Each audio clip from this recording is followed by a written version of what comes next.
Hey everybody, how's it? Aloha. This is Jeebs here. I am your old composer here at the Decomposer Lounge, dissecting some of your favorite music and songs. Now this is the World Music channel. I have the Heavy Metal channel if you're interested in rock and roll. You can go down below on my YouTube page. You can see that other channel there if you want to check it out. I just wanted to let you know because a few people still ask me. I go about these reaction videos and what I say is not theoretically based. It can be, but there's enough people that do that. What I try to do as a composer, especially as a media composer, because it's my job to marry composition to image and stuff, and it's more of a visceral type of composition, not necessarily theoretically logical in sometimes, but with that same feeling of emotions, I try to use those same emotions and peel back some of the layers of what it is that you're hearing. Also without doing too much and over demystifying the process. So I just felt that I wanted to say that, especially before this song that we're going to do today, or it's a track, A.R. Rahman, Jiya Jale, apparently from the Berklee Indian Ensemble. So it's going to be a bunch of incredible probably musicians and arrangements and stuff, and I feel like I might have to be a little intimidated because what would I say about wonderful talent coming from Berklee, one of the best schools in the world, music schools in the world. All right guys, so let's do this. A.R. Rahman, Jiya Jale. All right.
Okay, I almost don't want to stop because it seems like every 8 bars there's a wonderful adjustments and range. So much is going on here. It's so intricate yet so wonderful. And it, I mean, I'm going to do the best I can to recap because I'm also old, so I'm trying to remember everything.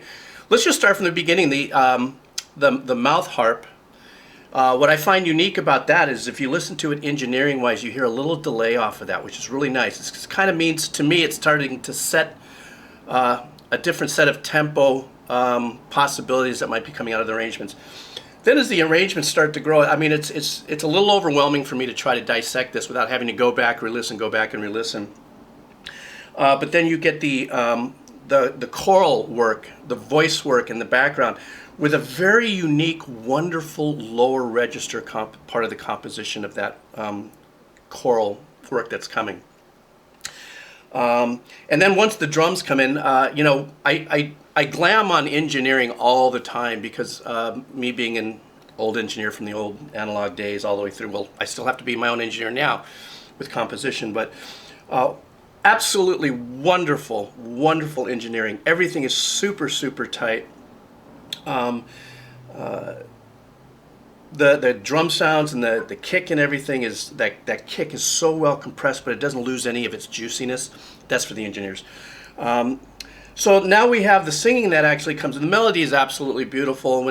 For me, when I listen to music from this region, The melodies are so ambient and wonderful and long, and they pull from the soul. But some of the arrangements behind it is what also adds to the magic. The lonely and loose piano playing that happens every now and then, those arrangements that come in and out. Excuse me. And then also, of course, the somewhat square yet syncopated bass composition that kind of locks in with multiple percussions that are going in the back. This is a lot to actually for me to break down and not absolutely miss things in this process of me doing it. I'm going, oh man, I want to talk about this. I should talk about this. I'm going to have to listen to this a few times. But all I want to say is at this point, especially when I was about to stop and they got into that really wonderful melodic work in unison at the end, very fusiony, very jazz fusion. It kind of sounds like, if you're familiar, and I don't want to compare it, but a little bit of that snarky puppy kind of vibe in its composition. Very progressive in its composition. Very progressive in its, whoever did the arrangement, that's the thing. This is an ensemble. I should have looked and done a little homework to see who did the arrangement or if they all collaborated and stuff. It's absolutely wonderful. Okay, let me go back a little bit and get into it.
Okay, I hate to stop right there, but I just have to. This progressive arrangement and composition in a style of music that I'm not really familiar with is just absolutely wonderful. You know, the one thing about it is that true to, I believe, and I'm not, you know, because I don't have a lot of experience in the region and the style of music, but true to the sound that I'm used to, there is a note or a tone that is consistent through the composition. And I believe that it has to do with the history of the cultural instruments in a lot of the world, actually. I'm not talking cultural instruments, I'm talking instruments that go back hundreds to thousands of years that are usually, not all the times, bound to a single note. So one note is resonating through it, we might consider that a drone, while the rest of the arrangement works around it. And it just, to me, the way this feels is that, you know, all rules gone in the composition, staying to a particular kind of style. And they said, you know, there are 12 notes between, I think it sounds like it's an E. There's 12 notes between this octave and E, and we're going to use just about every one that we can. And also in the wonderful, beautiful composition that the piano player is playing, with those wonderful chord changes and stuff. And then that one last chord, it doesn't quite step out of the key, but it does give you that like, ooh, ooh, ooh, ooh, ooh. And that's how I felt about it. And the singers so far are just absolutely gorgeous. The tones in their voices, it looks like they go in and out of leads and stuff. But once again, I'm going to go back into the compositional aspect of the voices on that, because for me, as a composer of strings and hybrid orchestral works and stuff like that. When I'm hearing these long, lush, compositions in the background, I really focus in on the uniqueness of the movement of the composition. And still, what I hang on to are these really beautiful, at times suspended style voicings that are going on there, but with a very unique bottom end arrangement. That pulls for me. You know what I mean? As a listener, who I am as a composer and stuff, that really pulls for me. So let's go back a little bit here.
Okay, before I go on, I know we're almost at the end of this. I didn't say much about the strings yet because I was waiting to get a little marinated into the actual track as a whole. And as small as a section as that is, first of all, I got to go back to the engineering. The mixing is unbelievable because I can hear still the nuances through the heaviness. A lot of sessions I've done, or my father's done, and stuff like that. You sit there and you try to have at least 12 players so you can get the nuances of the bowing and the sound and stuff like that. But the engineering on this was fantastic, and I love the subtle arrangements, a little bit of the staccato stuff that's going on. But the very first violinist and this violinist, it's a very unique technique to play what I would consider these cultural melodies and stuff like that, because of all the gliss work, all of the sliding work. And it's not that great musicians can't play what's put in front of them, sight reading, and read all the dynamics and stuff, but it has to do with the heart behind it. It's very, very important to me when the authenticity of a performance like this is being presented to the world. And I feel that through and through. Also, in the last vocal passage where she's singing her melody, I also love the fact that the violin was following that melody, pulled behind. But I wanted to glam on that a little bit because there's still so many nuances here that the percussionist, there's apparently, this is a full ensemble, obviously, so you got 2 guitar players and you've got actually 3 percussionists. It seems like you have the drummer, you have the guy playing the how do you do, I don't know the name of the wood box that he's playing, and then you have the other percussionist that has more of the traditional sounding implements, of which I don't know, so please forgive me. I'm a composer, but I'm not an ethnomusicologist, so I haven't studied everything like that. But anyhow, I'm going to let this thing go all the way through. I'm just going to shut up. But this is just absolutely wonderful, and it's very felt. It's very from here, this performance, and that's what I love about it. It's not like just a bunch of great musicians who are executing a piece, flawlessly, which this is, but I feel every bit of the performance. The flautist, just absolutely beautiful. You have to play that with soul. You have to play that with feeling, and it's just wonderful. I'm sorry, I'm glamming over this. This is my style of stuff. All right, here we go.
Wow, I'm sorry, but I got full-blown 100% chicken skin at that ending. Here in Hawaii, we say chicken skin. Most people say goosebumps differently and stuff. That was fantastic. I am going to probably listen to this a few times and really just get into enjoying the music instead of listening to it this way, which I can't because I'm afflicted. Unfortunately, I'm a composer, so I have to decompose almost everything I ever hear. But I just love the subtleness of the end of the whole piece when that gentleman with his voice lifted it into a whole different realm, still staying in the key obviously, but just now pulled it into this full major feeling, a beautiful, like a blooming and a release. Now remember, I don't do theory and stuff. I want to, with the way I talk about it is how I would say 85% of the world listens to music, through feeling, through soul. And if you got chicken skin when I did at the end of this, if you're still here with me, are you still here? Then you felt that blooming sensation at the end of this composition. And then to end with the sitar and everything like that was, to me, was to close this very progressive modern composition with the soul and the spirit of what I would maybe consider one of the most soulful cultural instruments as the sitar. It is a sitar, yeah. And to me it was a final homage to pay to the music, to the composition. Yes, we're doing all these beautiful compositions and great separations, the engineering, everything's wonderful, wonderful, wonderful, and they're wow, which I'm not mocking. I'm glamming about it. But to me, the power of the ending in paying respect, to me, that's how I felt by closing with that one instrument. Spot on. Absolutely beautiful. Absolutely wonderful. So I want to thank you guys for hanging out. This is probably my longest video on this world music channel. And I'm going to continue my journey, of course, around the world and different styles and stuff. And so I want to thank you for hanging out. And yeah, that's my story, and I'm sticking to it. If you did see any advertising on this, though, my channel's not monetized. So, you know, that's my story, and I'm sticking to it. I want to thank you guys for hanging out. Have a great week. Aloha.